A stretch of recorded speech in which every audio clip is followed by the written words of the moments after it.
भारत 1947 में आजाद हुआ, लेकिन अंग्रेजों के जाने के बाद भी उनकी गुलामी की मानसिकता और भेदभाव कांग्रेस की नीतियों का हिस्सा बन गए।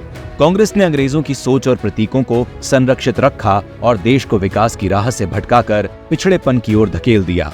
यही वजह है कि आजादी के दशकों बाद भी भारत हर क्षेत्र में पिछड़ा रहा।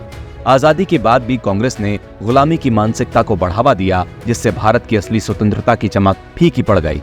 कांग्रेस की नीतियों ने न केवल विकास को रोका, बल्कि देश को गर्त में धकेलते रहे, जिससे भारत वैश्विक मंच पर अपनी असली पहचान बनाने में असफल रहा। लेकिन भारत माता के सपूत और देश के प्रधान सेवक माननीय नरेंद्र मोदी जी ने गुलामी के प्रतीकों को खत्म कर भारत माता के सपूत होने के फर्ज को निभाया। जिन गुलामी के नामों और प्रतीकों को देश दशकों तक ढोता रहा, उनसे मोदी जी ने देशवासियों को आजाद कराया।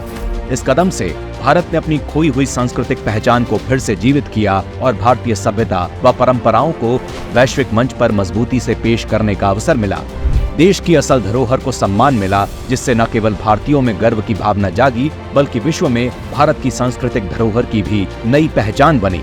मोदी सरकार ने राजपथ का नाम बदलकर कर्तव्य पथ किया, जो भारत की नई दिशा और जिम्मेदारी का प्रतीक है। भारतीय नौसेना के ध्वज से किंग जॉर्ज के क्रॉस का निशान हटाकर मोदी सरकार ने छत्रपति शिवाजी महाराज के ध्वज के निशान को अपनाया, जो भारत की सांस्कृतिक विरासत और गौरव का प्रतीक है। अंग्रेजों के जमाने के कई पुराने कानून जैसे इंडियन पीनल कोड, CRPC और इंडियन एविडेंस एक्ट को हटाकर मोदी सरकार ने नए कानून भारतीय न्याय संहिता, भारतीय नागरिक सुरक्षा संहिता और भारतीय साक्ष्य संहिता को पारित किया। ये न केवल कानून में सुधार है, बल्कि गुलामी के पुराने ढांचे से मुक्ति भी है।